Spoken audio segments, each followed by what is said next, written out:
Bonjour à tous, j'espère que vous allez excellemment bien. Aujourd'hui on se retrouve pour parler cyclisme, pour faire la présentation d'une course. Et aujourd'hui c'est le Région Pays de la Loire Tour. On va revenir un petit peu sur le parcours de cette édition 2025, sur le palmarès de cette course qui avant s'appelait le circuit de la Sarthe. Puis on parlera des favoris pour le général et enfin le programme télé. N'hésitez pas à vous abonner à la chaîne, à réagir dans les commentaires, à mettre un pouce bleu, à partager la vidéo sur les réseaux sociaux, notamment auprès de vos proches, si vous pensez que ça peut les intéresser. Dans les commentaires, n'hésitez pas à me dire qui sont vos favoris, quelle est votre grosse cote pour le classement général de cette épreuve. Si vous avez les moyens et que vous voulez soutenir mon travail, vous pouvez faire un super thanks, ça se passe dans les commentaires. Vous pouvez également ajouter la petite cloche, comme ça vous êtes au courant des dernières vidéos qui viennent de sortir. Eh bien, on commence tout de suite avec ce Région Pays de la Loire Tour. Cette épreuve qui donc avant s'appelait le circuit de la Sarthe et qui depuis 2 ans, je crois que c'est la 3e édition sous le nom Région Pays de la Loire Tour, eh bien est devenue une course plus importante avec des parcours un peu plus variés également que ce qu'on pouvait retrouver du côté de la Sarthe en utilisant les autres départements de la région. C'est une course qui est intéressante pour les jeunes coureurs. C'est vrai que si vous avez fait un bon début de saison, vous étiez en forme, ça peut vous permettre de vous montrer. On peut faire des belles découvertes sur cette course. C'est forcément intéressant également pour les coureurs de Continental. Là aussi, dans les équipes continentales, par exemple des coureurs qui seraient redescendus de World Tour ou de Pro Team en Continental et qui voudraient se montrer face aux grosses équipes et montrer qu'ils ont encore un potentiel pour être performants dans ces grandes formations. Eh bien, c'est une course qui peut être intéressante. Et puis, bien entendu, pour les points UCI, il faut en profiter. Il n'y a pas Astana, il n'y a pas la DSM, c'est l'équipe de développement qui vient, mais pas l'équipe numéro 1. Donc ça peut permettre pour certaines équipes françaises d'aller marquer des gros points pour essayer de lutter face à d'autres formations et surtout quand vous n'êtes peut-être pas forcément en capacité d'aller marquer des gros points du côté du Tour du Pays Basque, du côté du Grand Prix de l'Escaut également ou même du Tour des Flandres. Donc une course souvent c'est assez animé parce que déjà vous avez le final compliqué du côté de Gazonfier qui permet vraiment de faire des différences et souvent ça vous donne un final spectaculaire. Ratez pas l'étape de vendredi, vraiment, parce que c'est souvent très intéressant. Et puis vous avez également d'autres journées avec l'étape de jeudi également qui va pas être simple. C'est aussi une course intéressante pour les sprinteurs et les rouleurs et pour les coureurs qui manqueraient un peu du jour de course avant d'aller à Paris-Roubaix, qui ne veulent pas forcément aller au Tour des Flandres, qui n'ont peut-être pas forcément fait le Grand Prix O3 parce que pas forcément les capacités sur ces parcours-là, mais qui veulent avoir quand même quelques jours de course avant Paris-Roubaix. Ça peut être intéressant, même si c'est quand même une prise de risque, parce que si vous faites le Région Pays de la Loire Tour, vous ne pouvez pas repérer les pavés de Paris-Roubaix, il faut les avoir repérés auparavant à l'entraînement, parce que vous ne pourrez pas les repérer lors de la semaine de la course, lors du jeudi ou du vendredi avant la course, car vous serez du côté du Région Pays de la Loire Tour, donc ça peut être là également un petit désavantage, et puis ça peut permettre de retrouver de la confiance du côté de certains sprinteurs, après une période qui a pu être compliquée, de lancer enfin sa saison. On regarde tout de suite le parcours de cette édition 2025, donc voilà la carte.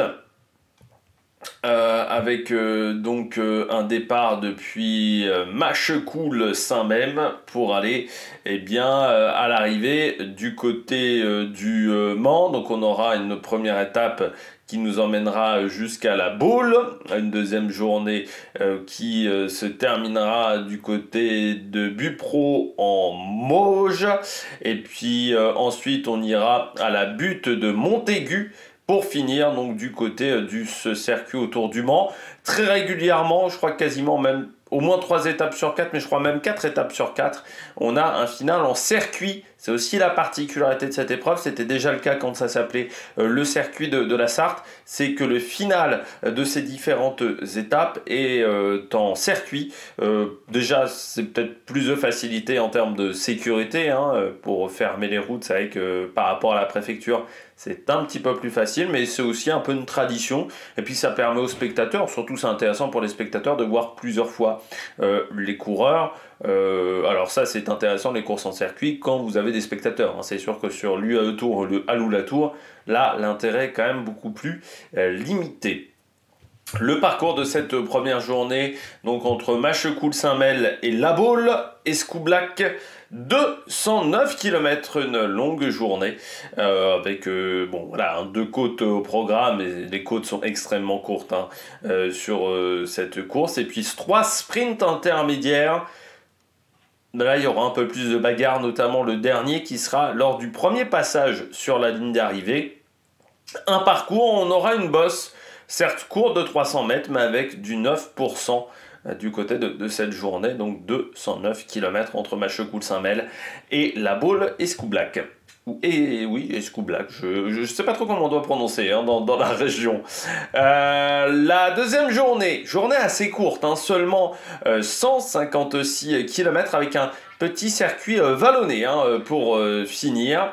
On parlera donc de Cugan-la-Bernardière pour aller à Beaupréau en Mauges, donc 156 km, des sprints intermédiaires qui seront plutôt sur la première partie de journée, même si le dernier sera à 57 km de l'arrivée. Par contre, le circuit ne sera pas si facile, avec notamment une bosse de 600 mètres à 6,7%. Il y aura la côte également, les grandes places de 600 mètres à 5,3%.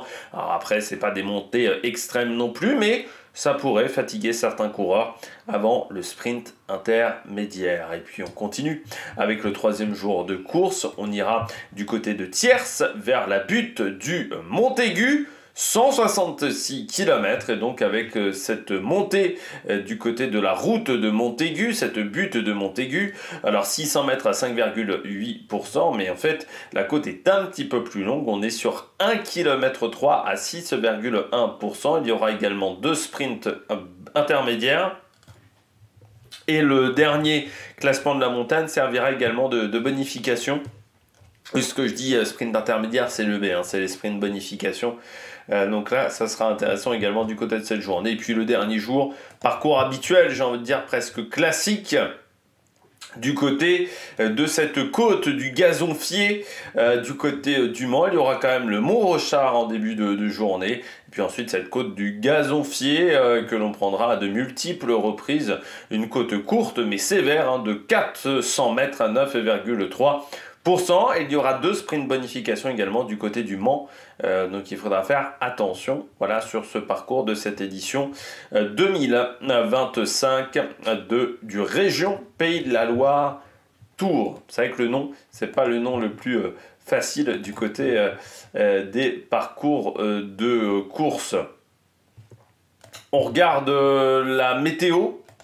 La météo sur la carte, eh bien c'est simple, hein, on aura un grand soleil pendant toute la semaine, donc ça va être intéressant. Par contre il faudra faire attention au vent. À partir de mercredi on aura un petit peu de vent, ça va surtout peut-être gêner les coureurs jeudi, où on aura peut-être des possibilités légères de coups de bordure. Le vent sera un peu plus calme le vendredi, on aura quand même du 30 km/h, donc il faudra faire attention vendredi du côté du parcours du Mans, mais comme on est quand même bien en ville sur cette côte du Gazonfier, je pense qu'on aura des difficultés à faire vraiment des grosses cassures. C'est bien entouré en ville, peut-être plus quand même sur cette étape numéro 3, il faudra faire attention. Sur l'étape numéro 1, normalement on ne devrait pas avoir beaucoup de vent, ça aurait pu être dangereux parce qu'on n'est jamais très loin de la mer, mais encore une fois normalement les conditions de vent seront pas aussi favorables. Température sur cette semaine entre 17 et 20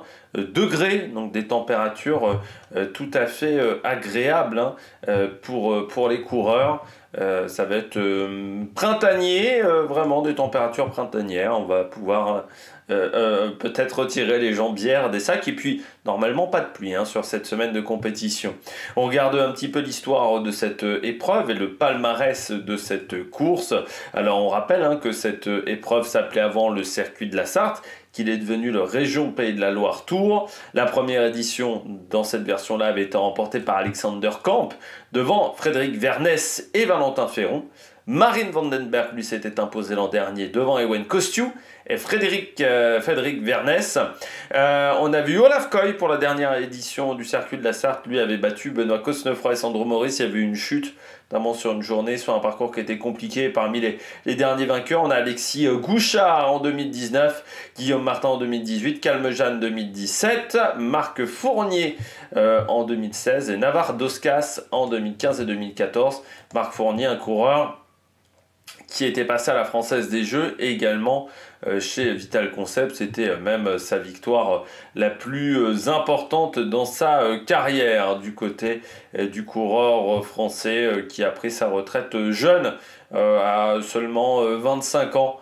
Parce qu'il n'arrivait pas à obtenir des grands résultats. Voilà, Marc Fournier.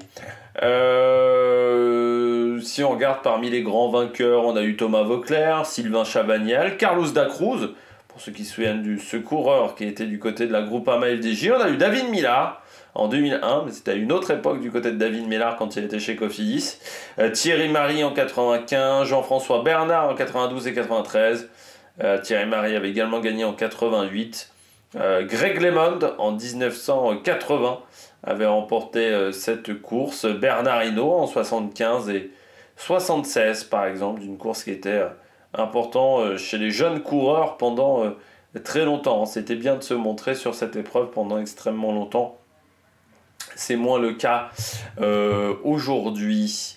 La stratégie sur cette semaine, c'est simple. Le général va jouer jeudi et vendredi. Jeudi, on aura, je pense, une première hiérarchie. Voilà, on aura les 4-5 coureurs qui pourront jouer le général pour le lendemain.